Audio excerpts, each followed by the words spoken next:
Bonjour, Kim Bédard, chargée de projet pour Agir ensemble pour le développement des enfants.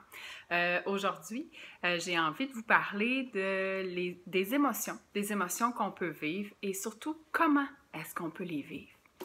Alors, une émotion, en fait, là, que tu l'aimes ou que tu l'aimes pas, à l'intérieur de ton corps, il va y avoir un stress parce que c'est changeant, parce qu'il y a quelque chose qui se passe. Une émotion, si on regarde la racine de son mot, ça signifie « e » pour extérieur et « motion » pour mouvement vers. On se rappelle dans une autre capsule aussi, j'ai dit que nous étions des êtres de relation.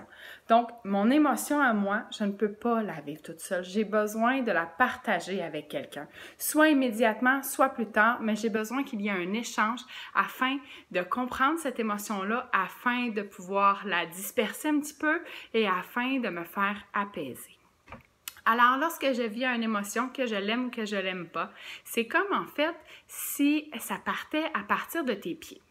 Alors moi, Kim, aujourd'hui adulte, mon vase émotionnel, c'est mon corps. Et mon corps, de mes pieds au bout de mes doigts jusqu'à ma tête. Alors mon vase, il est quand même grand. Par contre, si je prends mon enfant de 8 ans, son vase, il est plus petit. Et si on prend un enfant de l'âge de 2 ans, alors là, on appelle ça un tout petit contenant émotionnel. Donc, au fur et à mesure de ma journée, mes émotions peuvent s'accumuler. Il y a des émotions qui vont monter peut-être jusqu'aux genoux, mais qui ne m'envahiront pas. Par contre, il y a d'autres émotions qui peuvent partir de mes pieds et rapidement monter jusqu'à ma tête. Et là, vraiment emplir tout mon corps et faire en sorte que je ne sois plus fonctionnelle. Alors, dans ces cas-là, qu'est-ce que j'ai besoin? J'aurais besoin que quelqu'un me dise « Hey Kim, ça va pas, je suis là. » Hey, tu sais, oublie pas, hein? Si tu as besoin d'échanger, t'hésites pas, appelle-moi, écris-moi, je vais prendre un temps pour toi. Alors, j'ai besoin de me trouver quelqu'un. Des fois, par contre, est-ce que ça se peut qu'on choisisse pas la bonne personne? Est-ce que ça vous est déjà arrivé d'arriver en pleurant, d'arriver en criant ou d'arriver vraiment fâché, puis que la personne dont qui vous auriez besoin d'aide vous refuse son aide? Ça se peut. S'il y a quelqu'un qui arrive avec une émotion très chargée et qui vous demande de l'aide, si vous n'êtes pas capable de les aider, ne faites pas semblant de rien voir. Dites-lui simplement, là, je le vois que tu vas pas bien, mais je ne suis pas la bonne personne, je suis pas capable de t'aider aujourd'hui. Qu'est-ce que je peux faire d'autre?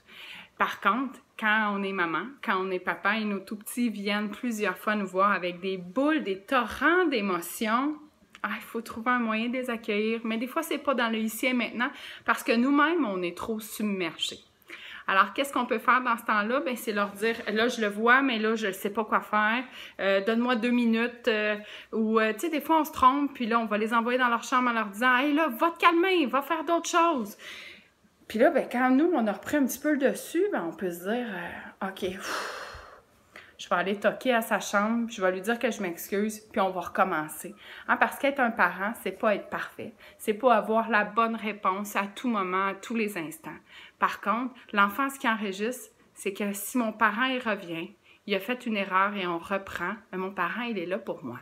Et en fait, lorsque je vis une émotion et que je te l'annonce, c'est que j'ai besoin de toi, j'ai besoin de réconfort, parce que à l'intérieur de moi, il y a une tempête qui se passe, je la comprends pas, et il y a une émotion qui surgit et qui est souvent l'amie de toutes les autres qu'on peut vivre, c'est la peur.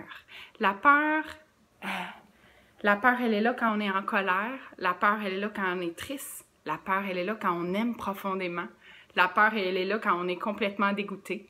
La peur, elle est là quand on est complètement joyeux. Alors, la peur peut nous habiter extrêmement souvent, surtout quand la décharge émotionnelle est tellement grande que j'arrive pas à la contrôler. Alors, l'émotion part des pieds peut envahir tout le corps. Elle cherche quelqu'un à qui s'accrocher, quelqu'un qui va pouvoir m'aider à la surmonter pour éventuellement m'apaiser. Ce que j'ai envie de vous proposer, c'est la prochaine capsule. Je vous ai nommé plusieurs émotions. Combien d'émotions attachement pouvons-nous vivre dans nos vies? Alors, vous pouvez répondre en dessous de la capsule, puis je vous reviens la semaine prochaine. Salut!